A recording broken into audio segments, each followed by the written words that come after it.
How are you? I'm well. What's going on with you?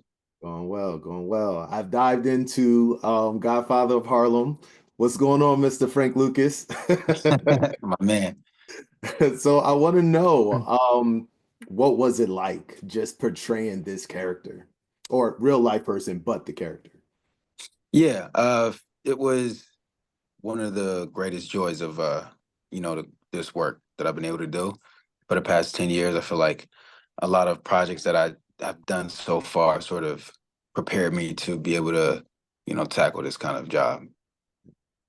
And you are actually are real physical in this particular series. A lot of knife play going on. Right, right. I want to Yeah. know for preparing for this role, what was that type of process? What I want to know kind of mentally, what were you kind of looking for, and then also kind of physically.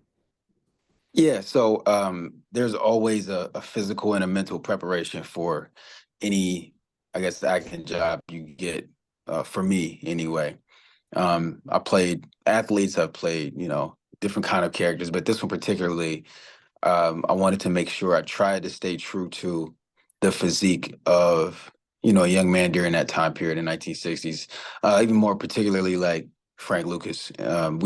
I don't know what he looked like then. There's not pictures or videos of anything of him at that age, but I just did research on, the diet, how people ate there. Um, and just sort of the climate and how things were at that time, So I studied on that as far as the physicality of it all.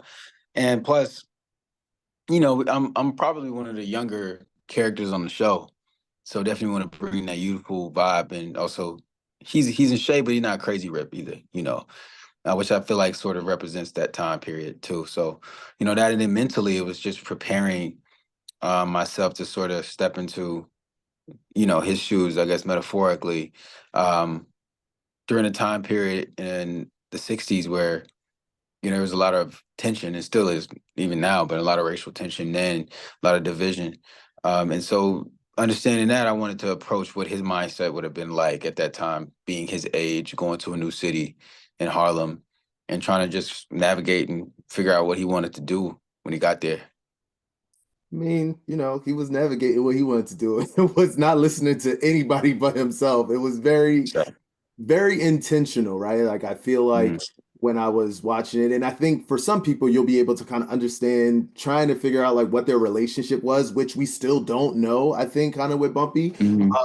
Mr. Forest Whitaker. I would like to know kind of what was your goal and kind of deciding what that relationship would be or what you thought it could be between Bumpy and Frank. Yeah, I think there's a lot of stories out there about the real relationship between them two. And for us, it's TV. We do walk the line of things that are very credible. The show is very credible in a sense of historical events that happened. But as far as the intricacies and the details of relationships, it's still storytelling at the end of the day. And we want to make a great show, but also still try to stay true to what we believe happened at the time too. And so it's about trying to figure out how these two, I guess, giants in their own way can coexist. And that was the journey of this season, was introducing Frank to the show, and then also introducing him to, the rest of the cast in a sense. What is kind of what was happening behind the scenes, like as you guys were on set? Mhm. What was the relationship between you and Mr. Whitaker? Like, were there any gems dropped? Was there any kind of like him mentoring you kind of off screen? Not necessarily mentoring me in a way, but just I respected him a lot. I respect his resume. I respect the things he's accomplished in his career.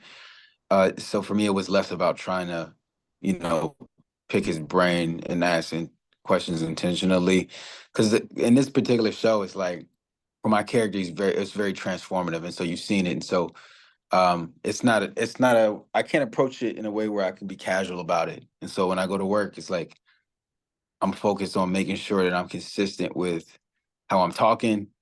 um, I'm focused on making sure that I'm walking the same, talking the same, moving the same, all those things. And so it is very detailed, and it leaves little room for me to personally try to navigate having conversations with certain actors. And even though it's Forrest, I just kind of learn by just witnessing what he does and working with him in the scenes. No, the accent definitely saw. I said, "Oh, he's from South." Definitely country accent. It's crazy, yeah. That was Hmm. that was really good. And then my last question is, I would love to just get your thoughts. You spoke a little bit about it, but what was kind of your mindset? You're back in the 60s, transported back, but a lot of these conversations and the things that are happening back then, we're kind of dealing with right now as, Hmm. 25, no administration, all that type of stuff.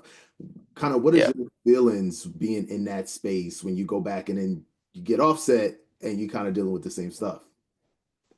Well, I think it's still drastically different. I think it's still um, a lot of systematic racism and oppression, especially in our time now. But it's not about the philosophy change, and it's always about the vehicle and how they approach trying to still maintain, dominance over people's rights and your liberties. And so back then, I feel like it was a lot easier to pinpoint what they were doing, as opposed to now, you know, certain rules or certain bills that are passing that are, restricting people of rights that down the line will affect everybody else, And so I just think they're figuring out better ways to control people and sort of incite fear people as well. I agree. Well, that's my time. Thanks so much. Again, it was a Yes, great sir. series, man. You did great. Happy to see you on it.